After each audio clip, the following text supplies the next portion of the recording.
Hello everybody and welcome to a critical analysis video for Super Smash Bros. Wii U. In this series we'll be talking about some in-depth concepts regarding the game in hopes to improve the scene, as well as offer some insight and spark discussion related to competitive play. Like most Smashers, I tuned into the 2GG Civil War Saga event this past weekend, and it was definitely an amazing event, not only in regards to the gameplay and results, but the atmosphere that the 2GG team was able to present to the Smash community. As someone that's been in the community since Brawl came out in 2008, one of the things that I'm definitely most impressed with in regards to the way that 2GG was able to run Civil War was the fact that they were able to make all of Top 96 a best 3 out of 5 format. Something like this would have been more or less a pipe dream for the Smash community back in the day.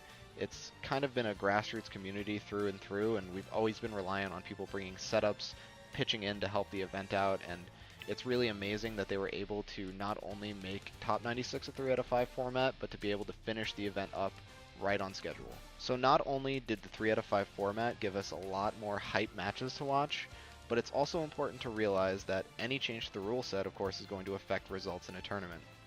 With all the debate going on regarding Smash 4's universal rule set, I think it's important to point out the positives and negatives of the 3 out of 5 format. But the argument that I'm going to present in this video is that it's overall a positive change for the game. Now, Smash 4 is often regarded as an extremely volatile or random game by both people that play and enjoy the game, as well as people that aren't so keen on the game and tend to hate on it. So one of the reasons I think that a 3 out of 5 format would be more positive for the game is because, of course, one of the most basic rules of statistics is that if you increase the sample size, you're going to get more consistent results.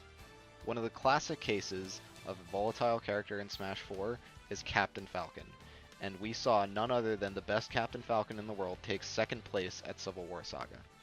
Captain Falcon is notorious for being explosive, which is a word that commentators like to use a lot when talking about the character throughout his history in the game. Captain Falcon has a lot of tools in Smash 4 to not only rack up damage very quickly, but also to end stocks very early. As we saw from Fatality's gameplay, things like up air to knee can close out your stock much earlier than other characters can, and things like down air to footstool can rack up damage quicker than a lot of the characters in the game as well. On the other side of the coin, Captain Falcon is notorious for having an extremely exploitable recovery by most of the cast, as well as having a distinct lack of range. He relies on his speed, amazing dash grab, and the frame data on his jab to succeed in neutral, while other characters tend to be stronger at keeping him out than he is at getting in. This tends to mean that Captain Falcon players often find themselves losing stocks very early as well as taking stocks very early, which leads the viewer to wonder, is Captain Falcon going to get this amazing combo that ends in a knee and take the stock at 60, or is he going to get gimped in some sort of untechable scenario and lose his stock at 30? While Fatality is widely regarded as the best Falcon in the world, he's not invulnerable to the character's weaknesses. He does find himself in scenarios where he's getting gimped at early percents, and he does find himself in scenarios where he either can't get in to rack up the damage or can't close out the stock due to being walled out. It's important to note though that being the best player of his character does not mean that he's just really good at getting combos. He's not just really good at getting reads on people. It means that he's also adept at all situations, making him the most consistent Captain Falcon player.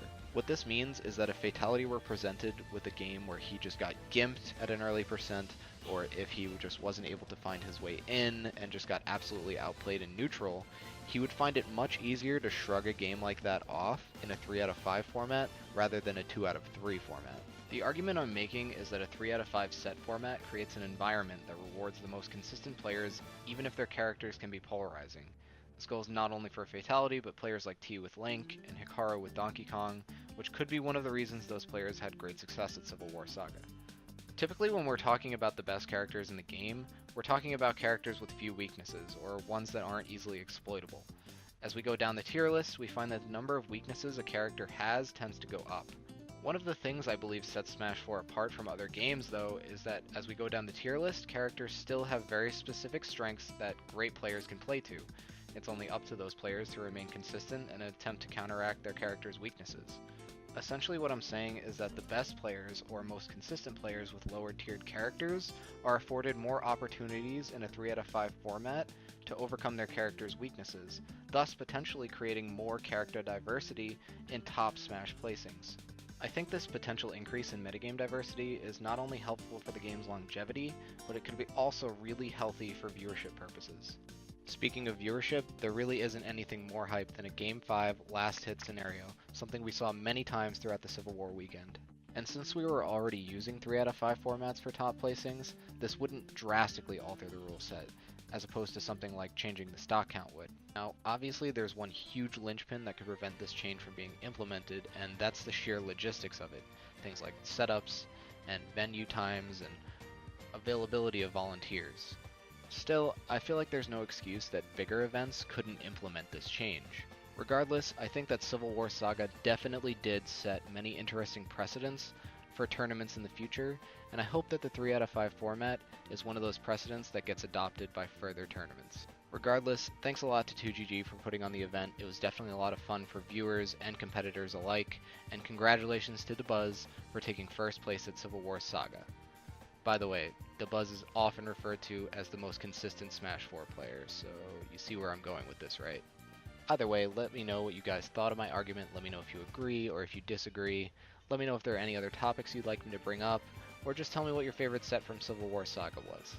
If you enjoyed the video, be sure to subscribe to the YouTube channel, as well as like the video, and check out my Twitch channel as well, where I often go over things like this, and do things like deep, in-depth analysis with viewers.